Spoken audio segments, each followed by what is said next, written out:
تو لوگوں کو یقین آ جائے گا کہ بھئی اللہ کا نام لینے سے تو کام ہو گیا، اور اللہ کا نام لیے بغیر کام نہیں ہو رہا تھا۔ تو جو بادشاہ اللہ کو مانتا نہیں تھا، آج اس کو بھی اللہ کا نام لینا پڑا ہے۔ تو نوجوان نے یہ قربانی اس لیے دی کہ بادشاہ جب اللہ کا نام لے گا، لوگوں کو اللہ کی ذات پہ یقین آئے گا اور لوگ مسلمان ہو جائیں گے، عیسائیت کو قبول کر لیں گے۔ تو اس نوجوان نے یہ قربانی دی، اور بادشاہ نے اللہ کا نام لے کے جب تیر مارا ہے تو وہ نوجوان شہید ہو گیا، اور لیکن پورا ملک مسلمان ہو گیا، عیسائیت قبول کر لی۔ اور سورہ بروج میں پھر اللہ نے ان کا تبصرہ کیا، ان کا واقعہ بیان کیا ان کے بارے میں کہ کیسے بادشاہ نے خندقیں کھود کھود کے پوری قوم کو جو ہے وہ جو دین سے پیچھے نہیں ہٹے ان کو کس طرح سے آگ میں پھینک دیا ان سب کو۔ تو اس سے پتہ چلتا ہے کہ کافر بھی بعض دفعہ جب اللہ کا نام لیتا ہے نا تو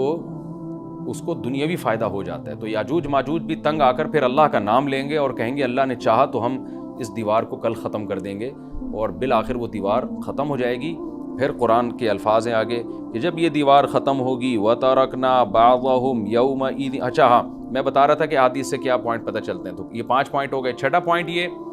کہ حضرت عیسیٰ ہی کے دور میں یہ کسی وبا کے ذریعے ہلاک ہو جائیں گے۔ حضرت عیسیٰ علیہ السلام اتنے زیادہ ہوں گے کہ ان سے لڑنا ممکن نہیں ہوگا، جیسے کہ قرآن میں بھی آ رہا ہے وَتَرَكْنَا بَعْضَهُمْ يَوْمَئِذٍ يَمُوجُ فِي بَعْضٍ، ہم ان میں سے بعض کو بعض کے اندر گھسا دیں گے، اتنی کثرت سے ایک دوسرے میں، ہی اب آبادی کی کثرت بہت ہوگی ان کی، گھسے ہوئے ہوں گے ایک دوسرے میں، یہ جیسے چیونٹیاں اور مکوڑے ہوتے ہیں، تو ان سے لڑنا ممکن نہیں ہوگا۔ تو حضرت عیسیٰ علیہ السلام لوگوں کو لے کے کوہ طور پہ چلے جائیں گے، اور باقی مسلمان وہ اپنے اپنے گھروں کے اندر بند ہو جائیں گے، اور پھر اللہ کی طرف سے ایک وبا آئے گی، اور اس وبا میں یہ سارے کے سارے ہلاک ہو جائیں گے۔ اور پھر جب ہلاک ہو جائیں گے تو اتنی زیادہ ان کی لاشیں زمین پہ ہوں گی، اتنی زیادہ کہ انسانی آبادی ان کی لاشوں سے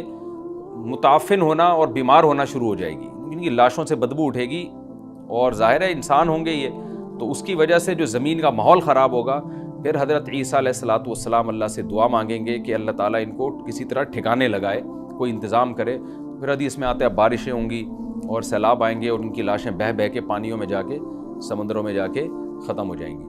اللہ تعالیٰ ان کو اس طرح سے ٹھکانے لگائے گا۔ تو یہ یہاں تک جتنے بھی مضامین ہیں یہ صحیح احادیث سے ثابت ہیں۔ تو قرآن کہتا ہے وَتَرَكْنَا بَعْضَهُمْ يَوْمَئِذٍ يَمُوجُ فِي بَعْضٍ، ہم ان میں سے بعض کو بعض میں چھوڑ دیں گے، بہت کثرت ہوگی۔ وَنُفِخَ فِي الصُّورِ، اور پھر سور پھونکا جائے گا۔ قرآن میں تو یہ کہ سور پھونکا جائے گا، ایسے لگ رہا ہے جیسے فوراً پھونکا جائے گا، مگر احادیث میں تفسیر ہے کہ فوراً نہیں پھونکا جائے گا۔ یاجوج ماجوج قیامت کی نشانیوں میں سے ایک بہت بڑی نشانی ہوگی، یعنی یہ اس بات کی علامت ہوگی کہ اب قیامت بہت قریب ہے۔ تو حضرت عیسیٰ ابن مریم علیہ السلام جب نازل ہوں گے، میں تھوڑی سی ترتیب بیان کر دیتا ہوں کہ جو کیونکہ بات یاجوج ماجوج کی چل رہی ہے تو اس سے منسلک جو واقعات ہیں جو اس دور میں ہوں گے وہ بھی میں اسی لیکچر کے ضمن میں بیان کر دیتا ہوں۔ ہمیں صحیح حدیث سے یہ پتہ چلتا ہے کہ قرب قیامت میں جب مسلمان بہت قسمہ پرسی میں ہوں گے تو خراسان سے لشکر اٹھے گا۔ خراسان یہ افغانستان اور ایران کا حصہ، اس علاقے کو نبی صلی اللہ علیہ وسلم کے دور میں خراسان کہا جاتا ہے، جس میں قندھار بھی آتا ہے، ایران کا بھی حصہ آتا ہے اس میں۔ تو یہاں سے لشکر اٹھے گا، مجاہدین لڑیں گے بہت بڑی تعداد میں، دنیا میں جہاد ہوگا، مسلمان ظلم کی چکی میں پس کے تنگ آ چکے ہوں گے، اور لڑتے لڑتے حدیث میں آتا ہے اتنی بڑی بڑی لڑائیاں ہوں گی کہ 1/3 مسلمان شہید ہو جائیں گے اس میں، 1/3 مجاہدین جو لڑنے والے ہوں گے، اور 1/3 جو ہوں گے وہ میدان جنگ سے بھاگ جائیں گے، اور 1/3 کو اللہ فتح عطا فرمائے گا۔ تو جو 1/3 میدان جنگ سے بھاگ جائیں گے، نبی صلی اللہ علیہ وسلم نے فرمایا ان کی توبہ کبھی قبول نہیں ہوگی۔ جو 1/3 شہید ہو جائیں گے وہ افضل ترین شہداء ہوں گے اس وقت کے، اور 1/3 کو اللہ تعالیٰ غلبہ عطا فرمائیں گے۔ ایک واقعہ تو ہمیں قرب قیامت میں نبی صلی اللہ علیہ وسلم سے یہ ملتا ہے صحیح حدیث سے۔ دوسرا ہمیں یہ ملتا ہے کہ قرب قیامت ہی میں مسلمان قسمہ پرسی کا شکار ہوں گے، تو تلاش کریں گے حضرت مہدی کو، کیونکہ حضرت مہدی وہ شخصیت ہیں جن پہ تمام نیک لوگ جمع ہو جائیں گے، اور وہ مسلمانوں کی میدان جنگ میں کمانڈ کریں گے، جہاد میں کمانڈ کریں گے۔ تو ان کو بیت اللہ میں تلاش کیا جائے گا، وہ رسول اللہ صلی اللہ علیہ وسلم کی اولاد میں ہوں گے، اور لوگ ان کو پہچان لیں گے، اہل اللہ پہچان کر ان کو اپنا امیر بنائیں گے، اور ان کی قیادت میں پھر لڑائی اور جہاد شروع ہوگا۔ اور یہ لڑائی جب دمشق میں لڑائی ہو رہی ہوگی تو دمشق میں عصر کی نماز کے وقت حضرت مہدی، میں نے جو یہ کہا کہ دمشق میں لڑائی ہو رہی ہوگی، مقصد یہ نہیں ہے کہ دمشق کوئی میدان جنگ بنا ہوا ہوگا، مقصد یہ ہے کہ وہ مجاہدین کا لشکر دمشق میں ہوگا عصر کی نماز کے وقت، لڑائی چاہے کسی اور میدان میں ہو رہی ہو، لیکن احادیث میں ہمیں دمشق کا تذکرہ ملتا ہے، تو دمشق میں حضرت شام کا تذکرہ ملتا ہے، اور جو قرائن ہمیں ملتے ہیں وہ دمشق کی ایک خاص مسجد ہے، وہ مسجد حضرت مفتی تقی عثمانی صاحب اور مفتی رفیع عثمانی صاحب نے اس کو ہائی لائٹ بھی کیا، لیکن وہ یقینی نہیں ہے، یہ خوب سمجھے، انہوں نے اس کا بھی تبصرہ کیا ہے کہ اس کے بارے میں کوئی یقین نہیں ہے۔ تو حضرت مہدی عصر کی نماز پڑھا رہے ہوں گے، لوگ امامت میں آپ کے پیچھے کھڑے ہوں گے، یہاں تک کہ مسجد کے مینار پر، آج بھی وہ مینار موجود ہے جس کے بارے میں غالب گمان ہے کہ یہ وہ مینار ہے جہاں حضرت عیسیٰ علیہ السلام نازل ہوں گے، غالب گمان کے درجے میں کہا جا سکتا ہے، ورنہ پھر اسی کے اڑوس پڑوس میں کوئی مسجد ہوگی۔ میرا اگر شام جانا ہوا تو انشاءاللہ میں ارادہ ہے کہ میں ولاگ میں اس مسجد کا بھی تذکرہ کروں گا، اس جگہ کا بھی تذکرہ کروں گا، لیکن میں پہلے یہ بات بتا دوں کہ وہ 100% یقینی نہیں ہے، ایسا نہ ہو کہ اس مسجد کے مینار پہ چڑھ کے لوگ جو ہے وہ اس کے کوئی مینار کو ہی چاٹنا شروع کر دیں تبرک کے طور پہ۔ تو عصر کی نماز کا ٹائم ہوگا، حضرت عیسیٰ ابن مریم علیہ الصلاۃ والسلام فرشتوں کے کندھوں پہ ہاتھ رکھ کے نیچے اتریں گے نماز کے ٹائم پہ، یعنی آسمان سے مینار تک آئیں گے، اور پھر مینار سے آپ کے لیے سیڑھیاں لگائی جائیں گی، سیڑھیوں کے ذریعے مینار سے نیچے اتریں گے اور لوگ ان کو پہچان لیں گے۔ حضرت مہدی ان کو امامت کے لیے آگے کریں گے کہ آپ اللہ کے ایک پیغمبر ہیں، آپ نماز پڑھائیے، حضرت عیسیٰ علیہ السلام انہی کو آگے رکھیں گے، اور اس طرح کا مفہوم ہے حدیث میں کہ اللہ نے اس کام کے لیے آپ کو ہی منتخب کیا۔ کیا مطلب یہ امامت اس امت کا حق ہے؟ تو حضرت عیسیٰ ابن مریم علیہ الصلاۃ والسلام کا جو کام ہوگا وہ جہاد ہے، اور یہودیوں سے انتقام لینا، کیونکہ یہودیوں نے اپنے خیال میں حضرت عیسیٰ کو قتل کیا تھا، تو اللہ نے یہودیت ہی کے خاتمے کے لیے اور دجال کے خاتمے کے لیے عیسیٰ ابن مریم کو نازل کیا ہے۔ حضرت مہدی سے پہلے ہی دجال ظاہر ہو چکا ہوگا۔ دجال کے بارے میں حدیث میں آتا ہے کہ ہر پیغمبر نے اپنی امت کو دجال کے فتنے سے ڈرایا ہے۔ اچھا، یہ دجال ایک ایسی شخصیت ہے جس کا یہودی انتظار ہم سے زیادہ کر رہے ہیں، کیونکہ یہودی اس کو اپنے لیے نجات دہندہ سمجھتے ہیں، جبکہ حدیث میں آتا ہے کہ دجال کانا ہوگا اور اس کا خدائی کا دعویٰ ہوگا، اس کے پاس کچھ ایسی طاقتیں ہوں گی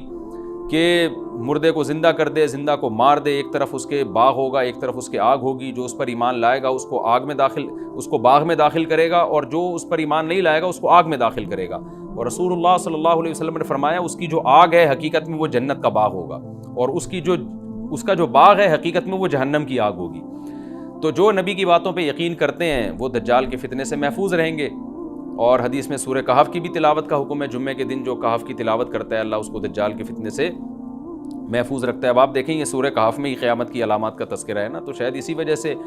کیونکہ جو سورہ کہف پڑھتا رہے گا وہ یاجوج ماجوج کے واقعات بھی پڑھتا رہے گا اور اللہ کی قدرت کے واقعات بھی پڑھتا رہے گا، تو دجال کے فتنے سے اللہ اس کو اس برکت سے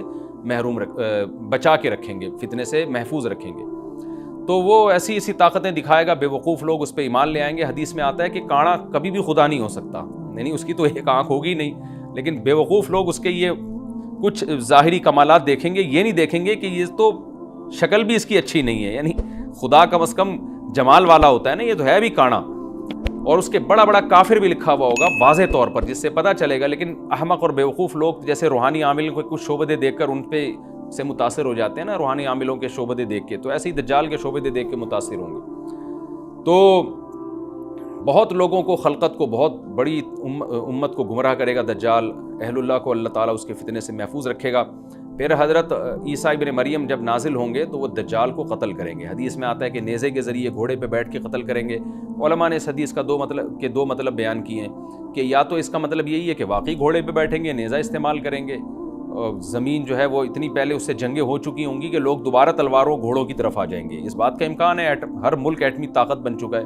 تو اگر یہ ایٹم بم سارے ملک آپس میں چلا دیں تو ہم دوبارہ گدھے گھوڑوں والی زندگی پر آ جائیں گے، ٹیکنالوجی ساری تباہ و برباد ہو جائے گی، انسان کی ترقی۔ تو اس بات کا بھی امکان ہے کہ کوئی اس سے پہلے ہو سکتا ہے کوئی ایسی جنگ عظیم ہو کہ انسانیت دوبارہ پہاڑوں پتھروں کے دور میں آ جائے۔ لیکن ظاہر یہ معلوم ہوتا ہے کہ رسول اللہ صلی اللہ علیہ وسلم نے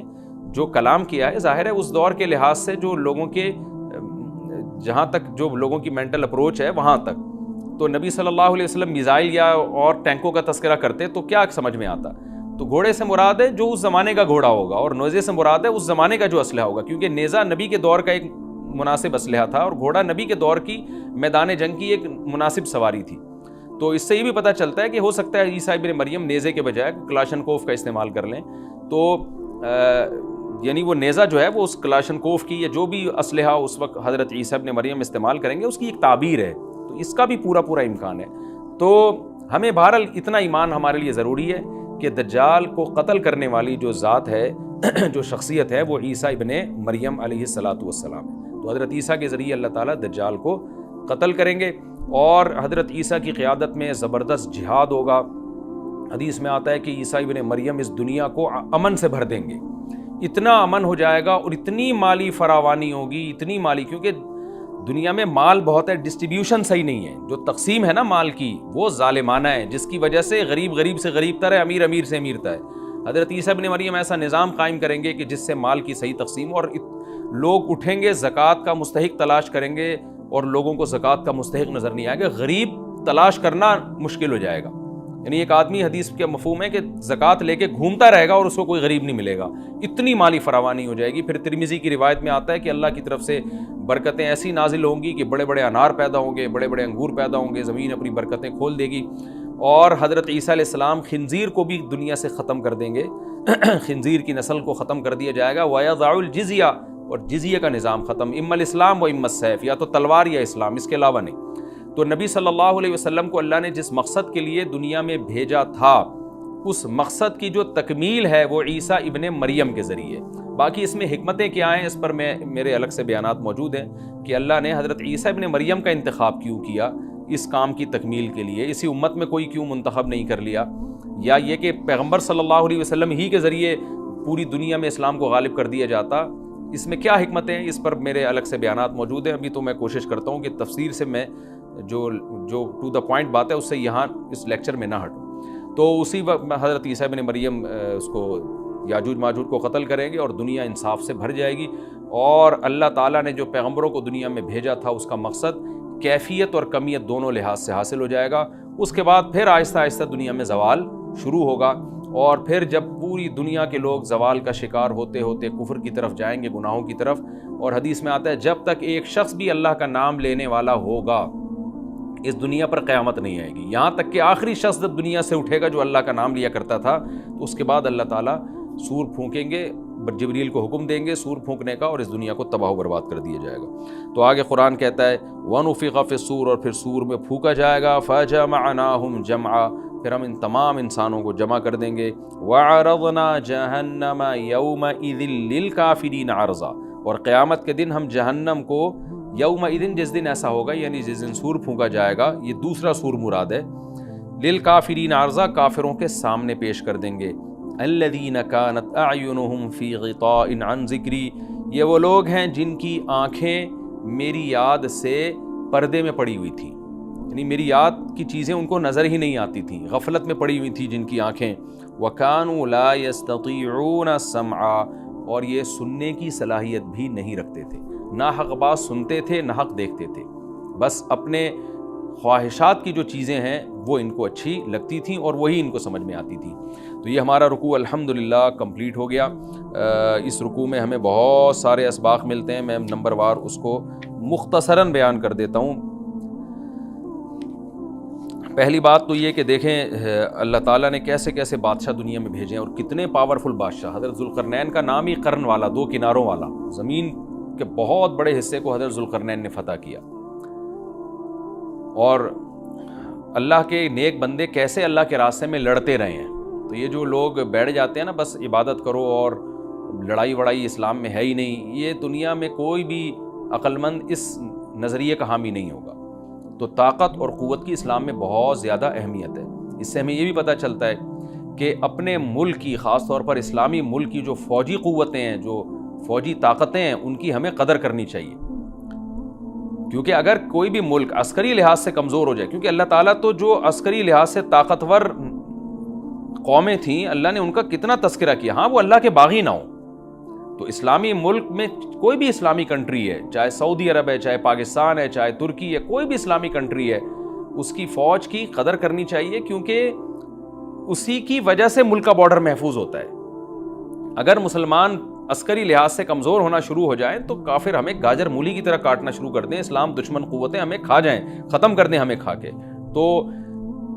نیک قوتوں کو اپنی بقا کے لیے ہمیشہ سے ایک اسلحے کی اور طاقت کی ضرورت رہتی ہے. اس کی اہمیت اسلام میں بہت زیادہ ہے. موسیٰ علیہ الصلوۃ والسلام کے بعد کتنے بڑے بڑے جنگی کمانڈر پیدا ہوئے, ذوالقرنین کا اللہ نے کیسا تذکرہ کیا. ذوالقرنین کی عبادت کا کہیں بھی تذکرہ نہیں, حالانکہ وہ بڑے عبادت گزار بھی تھے. داؤد علیہ السلام کی عبادت کا تذکرہ بھی ہے, ان کی تلوار اور طاقت کا تذکرہ بھی ہے.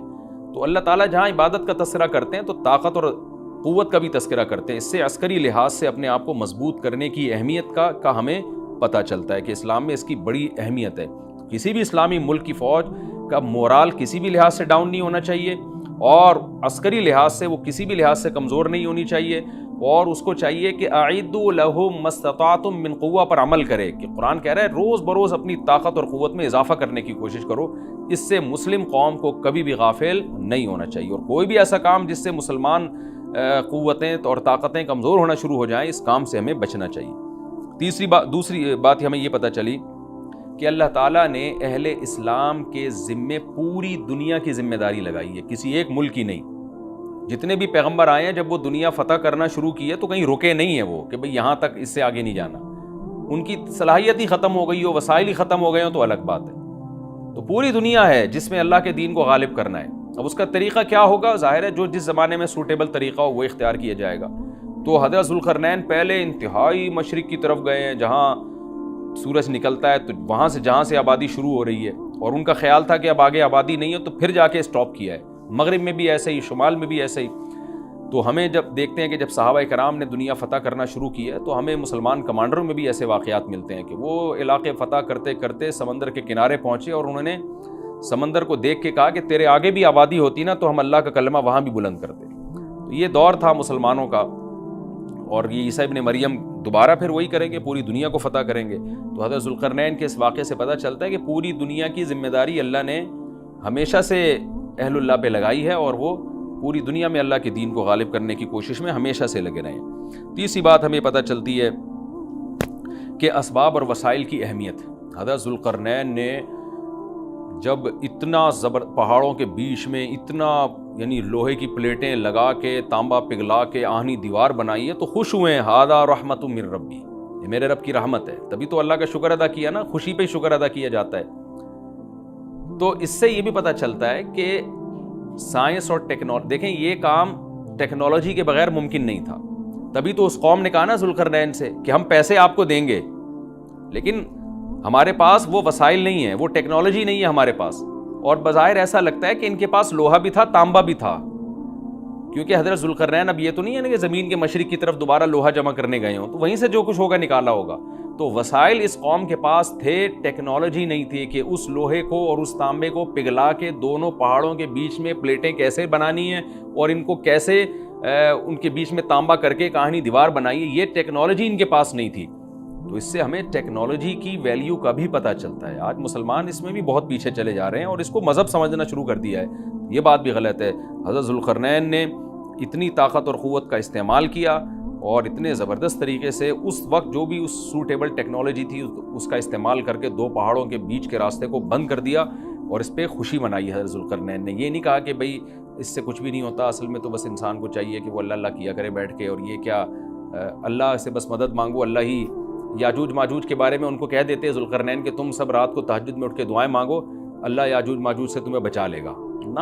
حضرت ذوالقرنین نے کہا دعائیں بھی مانگو, یقیناً حکم دیا ہوگا دعائیں مانگنے کا, لیکن ہم پورے اسباب اور وسائل استعمال کریں گے, لوہے کی پلیٹیں بنائیں گے, تانبے کو پگھلائیں گے, اوپر چڑھائیں گے اور اس طرح سے پوری مضبوط دیوار بنائیں گے. آج مسلمان ہاتھ پہ ہاتھ رکھ کے بیٹھ گیا ہے اور وظیفوں میں اور جو ہے بس وہ چند صبح شام کے وظیفے پڑھ کے وہ سمجھتا ہے کہ ساری دنیا کے سارے مسائل کا حل اس سے ہو جائے گا. ایسا نہیں ہے, آپ کو بہت زیادہ ترقی کرنی ہے, بہت زیادہ اسباب و وسائل میں آپ کو غیر مسلموں سے آگے نکلنا ہے. جیسے کہ قرون اولیٰ کا مسلمان نکلا تھا, تبھی اللہ نے اس کے لیے دنیا میں فتوحات کے دروازے کھولے تھے. تو اللہ ہمارے لیے فتوحات کے دروازے جبھی کھولے گا جب ہم عبادت کے ساتھ ساتھ سائنس اور ٹیکنالوجی کے میدان میں بھی آگے بڑھنے کی کوشش کریں. اور ہمیں قرب قیامت کی علامتیں بھی اس رکوع میں پتہ چلتی ہیں.